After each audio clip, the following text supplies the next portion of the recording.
Welcome to NGR CS project video series. In this video, Sean will be presenting his project, Modular Headlight, to be shared with the NGR CS community.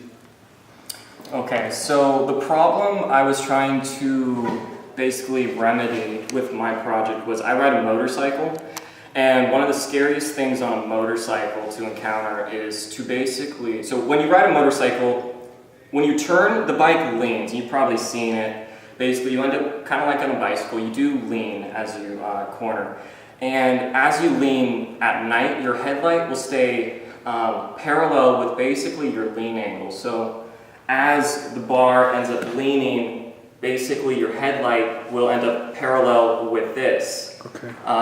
So in order to remedy that, I built what's called, I consider a modular headlight. So basically the lighting output changes depending on your lean angle to try to keep it parallel with the road so you can actually see where you're going as opposed to just parallel with your bars. So how it works is running off a digital input. This bulb right here is dead, unfortunately, but as the bar leans, the lighting output, the LEDs being used, adjust to keep the overall light being level with the direction of travel, or with the road as opposed to level with the bar itself.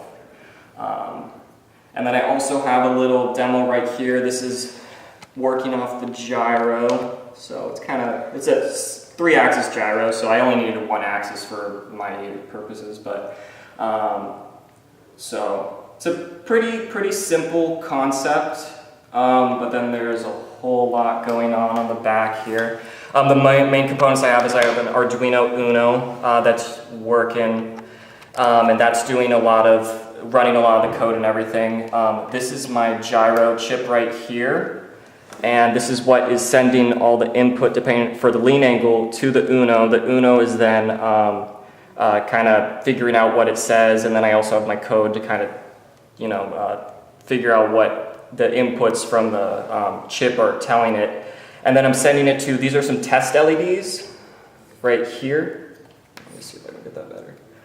So these are the test LEDs I used before I had the main headlight set up. So I set these red LEDs. These are approximately the lean angle your bike would wash out at. So I just put them in for fun.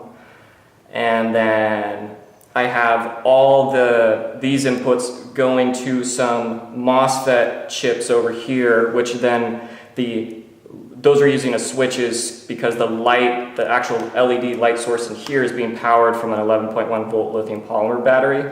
And you don't want to run that voltage through this or that or any of this because it'll just blow it up. So basically this is acting as a switch just to tell the transistors in here whether to send power through to each of the separate bulbs in here, depending on the lean angle to adjust the input and output.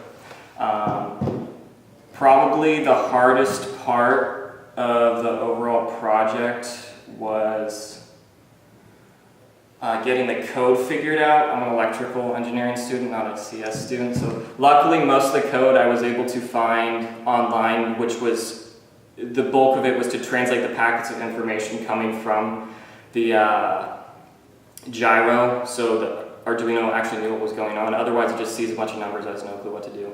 But I did still have to adjust it. It took me a couple hours just to adjust it and get it to actually work with what I want. And then I had to add my own code to make it work, so it was just basically outputting 1s and 0s for the LEDs, so then I could just simply use it with the LEDs.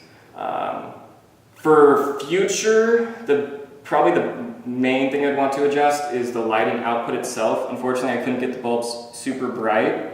I'm not sure why, but I could only get them to run off of about 2.8 volts. No matter how much I cranked up the voltage going into it and changed resistors and everything, it wouldn't go above that. Whereas this was originally a floodlight, and when I tested it originally, each of the LEDs had about 3.5, 3.6 volts going through it, which made it significantly brighter.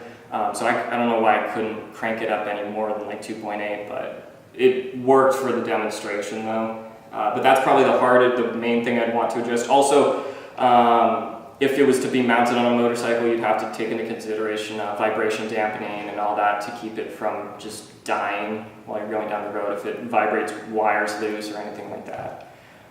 But yeah, that's about it. It was actually pretty fun to put together. And I just wish that bulb worked, because then it would make so much more sense. Otherwise, it's just got this dead spot. So. Thank you.